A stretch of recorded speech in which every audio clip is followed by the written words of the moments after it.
और आज का हमारा मिशन एकदम स्पष्ट है। हम प्रश्न क्रमांक 1 से लेकर 50 तक एक एक करके इन सटीक वन शॉट तथ्यों को डिकोड करेंगे। और हमारे सुनने वालों के लिए ये समझना जरूरी है कि ये सिर्फ तथ्यों की एक सूची नहीं है। तो फिर ये क्या है? देखिए, जब हम इस तरह की सामग्री को देखते हैं जहां इतिहास, विज्ञान, भूगोल और नागरिक शास्त्र सब कुछ एक साथ मिला हुआ है, तो असल में हम मानव मस्तिष्क के कॉन्टेक्स्ट स्विचिंग का परीक्षण कर रहे होते हैं। मतलब एक विषय से दूसरे विषय पर तेजी से छलांग लगाना। एकदम सही। किसी भी इंसान के सामान्य ज्ञान और सोचने की गति को परखने का ये सबसे बेहतरीन तरीका है। तो चलिए बिना किसी देरी के इस छलांग की शुरुआत करते हैं। अगर हम स्लाइड के पहले हिस्से को देखें तो यह नागरिक शास्त्र और विज्ञान से शुरू होता है। मैं प्रश्न पढ़ती हूँ। प्रश्न 1, भारत का राष्ट्रीय पशु कौन है? जिसका उत्तर है बाघ। हाँ, एक बहुत ही बुनियादी सवाल। फिर सीधे प्रश्न 2 पर आते हैं। हरित क्रांति के जनक कौन है? उत्तर है नॉर्मन बोरलॉग। और यहीं से ये पैटर्न थोड़ा दिलचस्प होने लगता है। अगर हम अगले 2 सवालों को देखें। हाँ, मैं पढ़ती हूँ। प्रश्न 3 है, संविधान का कौन सा अनुच्छेद समानता का अधिकार देता है? उत्तर है अनुच्छेद 14।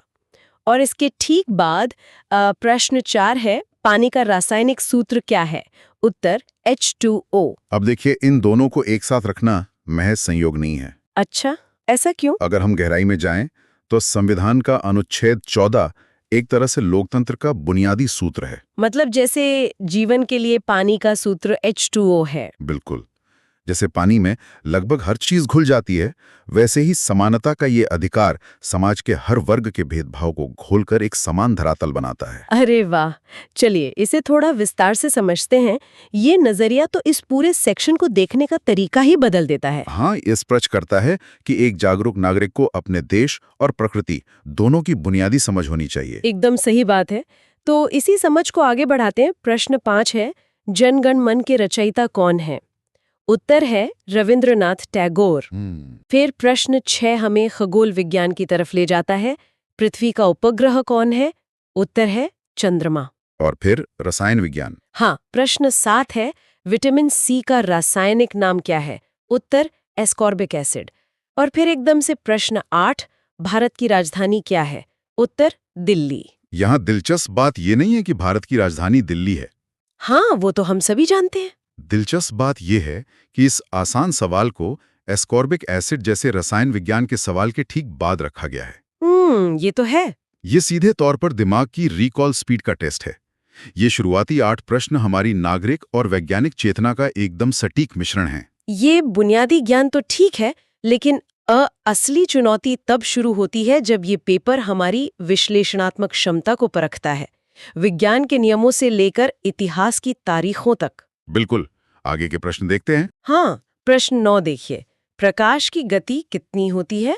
उत्तर है 3 × 10⁸ मीटर प्रति सेकंड। फिर अचानक प्रश्न 10, महात्मा गांधी का जन्म कब हुआ था? उत्तर 2 अक्टूबर 1869। एक सेकंड यहां रुकते हैं।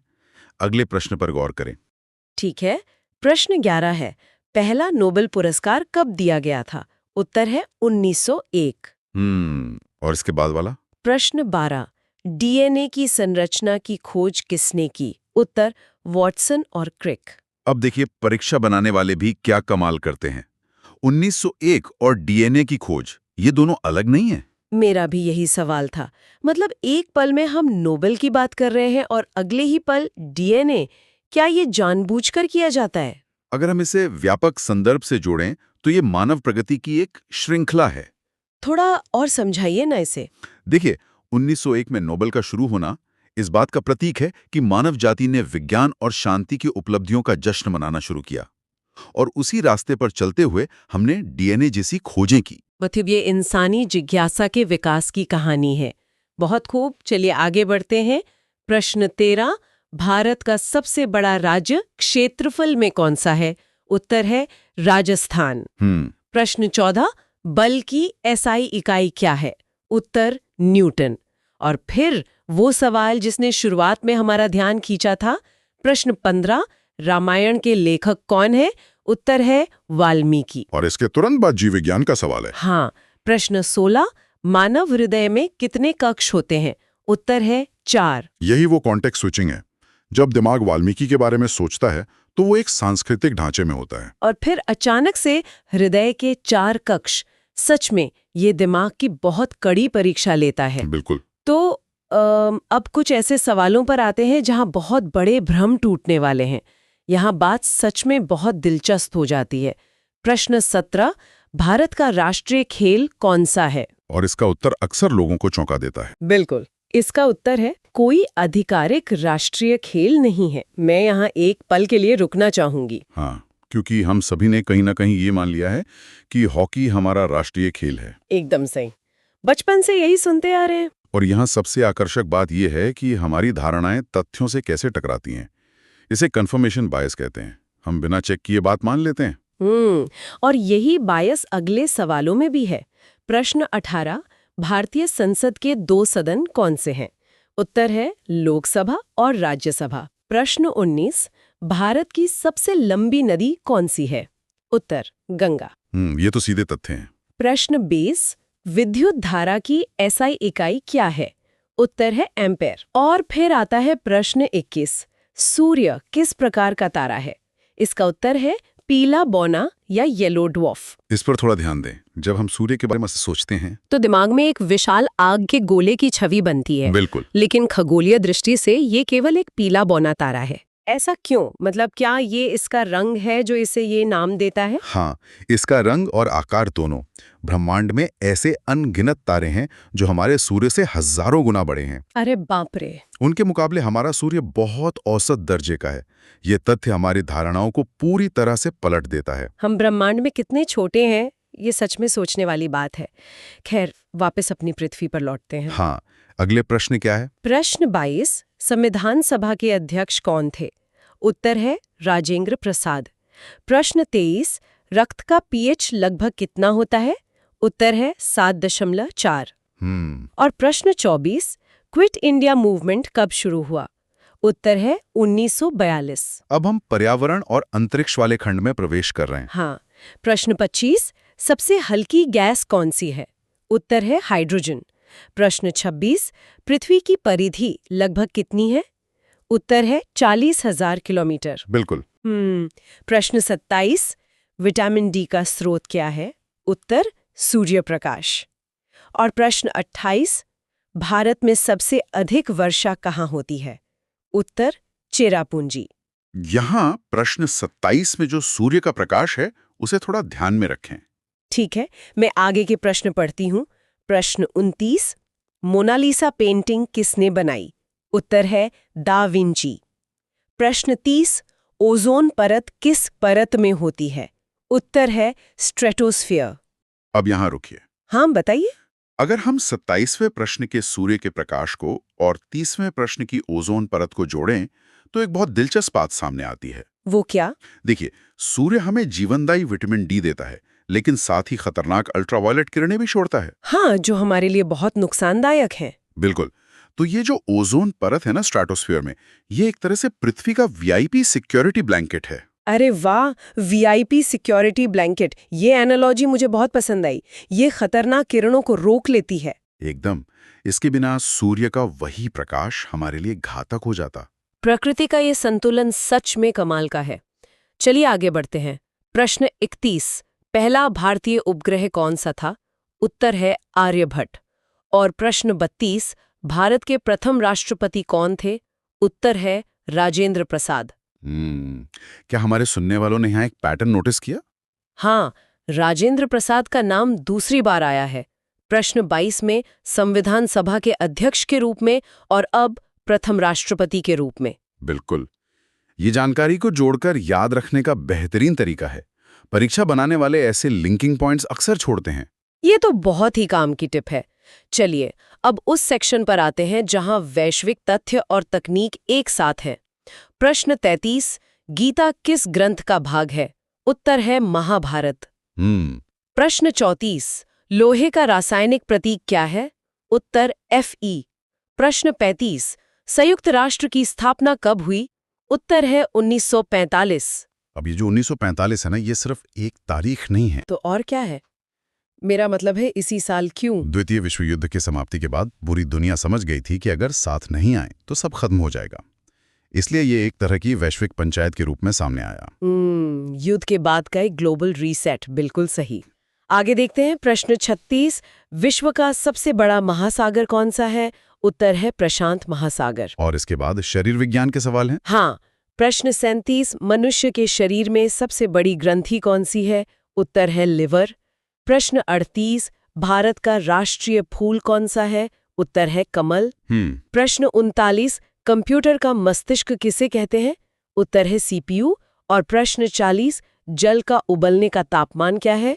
उत्तर है 100 डिग्री सेल्सियस। अगर हम थोड़ा ध्यान दें तो प्रश्न 37 के लिवर और प्रश्न 39 के सीपीयू में एक बहुत बड़ा कनेक्शन है। अच्छा, एक जैविक अंग और एक सिलिकॉन चिप में कैसा कनेक्शन? दोनों ही अपने अपने सिस्टम के कंट्रोल सेंटर हैं। लिवर शरीर की केमिकल फैक्ट्री है, ये हर चीज को फिल्टर करता है, और सीपीयू भी ठीक है ही करता है। मतलब वो डेटा को फिल्टर करता है और पूरे कंप्यूटर को कमांड देता है। बिल्कुल। प्रकृति हो या तकनीक, दोनों में एक कंट्रोल सेंटर का होना बहुत जरूरी है। ये तुलना तो सच में दिमाग की बत्ती जला देने वाली है। तो चलिए अब हम इस अद्भुत डीप डाइव के अंतिम चरण में पहुंच गए। पूरे जोश के साथ मैं आखिरी 10 प्रश्न पढ़ती हूँ। चलिए शुरू कीजिए। प्रश्न 41। ब्लड ग्रुप की खोज किसने की? उत्तर है लैंडस्टीना।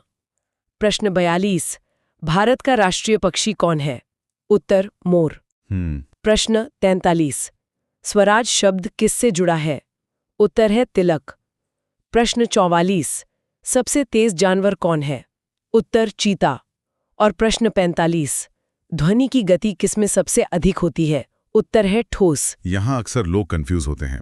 हाँ, ज्यादातर लोगों को लगता है कि हवा में ध्वनि तेज होती होगी क्योंकि वहां कोई रुकावट नहीं होती। लेकिन विज्ञान अलग है।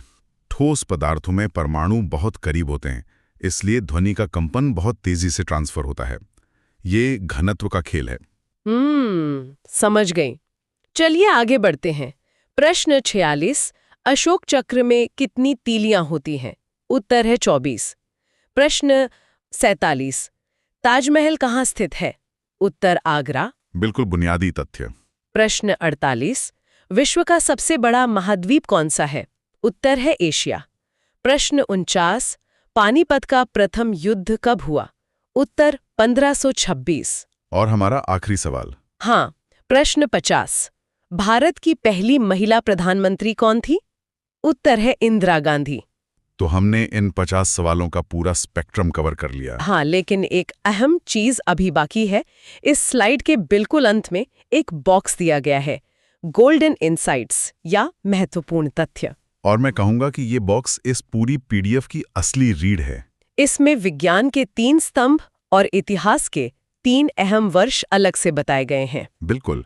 क्या आप वो विज्ञान वाले स्तंभ बता सकती हैं? हाँ, पहला है जल का सूत्र H2O, दूसरा रक्त का pH 7.4 और तीसरा प्रकाश की गति। इन्हें गोल्डन इसलिए कहा गया है क्योंकि ये जीवन के लिए नॉन नेगोशिएबल तथ्य हैं। पानी के बिना जीवन नहीं, pH थोड़ा भी हिले तो इंसान खत्म, और प्रकाश की गति ब्रह्मांड की सीमा है। अरे वाह। और इतिहास के नजरिए से इसमें 3 वर्ष दिए हैं, 1942 क्विट इंडिया, 1526 पानीपत और 1901 प्रथम नोबेल। ये तीनों वर्ष मानव सोच और सत्ता के टर्निंग पॉइंट्स हैं। 1526 ने भारत में सत्ता बदली, 1942 ने स्वतंत्रता का ट्रिगर दबाया, और 1901 ने दिखाया कि हम युद्धों से परे विज्ञान का सम्मान कर सकते हैं। ये विश्लेषण तो चीजों को देखने का नजरिया ही बदल देता है। बिल्कुल। ये वे गोल्डन तथ्य हैं जो किसी भी परीक्षा की रीड होते हैं। एकदम सही। और आखिरी स्लाइड पर एक संदेश भी है, मिशन SSC GD सफलता की ओर एक कदम और। कमेंट में अपना स्कोर बताएं। ये दिखाता है कि ज्ञान की यात्रा कभी खत्म नहीं होती। तो बस इस विस्तृत चर्चा को खत्म करने से पहले मैं एक विचार छोड़ना चाहूंगा। हाँ बिल्कुल, बताइए। इन 50 प्रश्नों ने हमें प्राचीन सभ्यताओं से लेकर 20वीं सदी के विज्ञान तक का सफर करा दिया। हाँ, काफी लंबा सफर था। तो सोचने वाली बात यह है कि आज से 100 साल बाद जब भविष्य में ऐसे ही 50 बुनियादी प्रश्न बनेंगे, तो हमारी आज की कौन सी उपलब्धि उस सूची का हिस्सा होगी? ये तो सच में एक बहुत गहरा सवाल है। क्या वो उपलब्धि आर्टिफिशियल इंटेलिजेंस की कोई सफलता होगी, या शायद अंतरिक्ष की कोई खोज? यही तो सोचने वाली बात है। बिल्कुल। आज की वास्तविकता कल के विज्ञान या इतिहास का बुनियादी प्रश्न बनने वाली है। तो हमारे सुनने वालों के लिए इसी विचारोत्तेजक सवाल के साथ हम आज के इस डीप डाइव को यहीं समाप्त करते हैं। हमेशा की तरह गहराई में गोते लगाते रहिए और नया सीखते रहिए।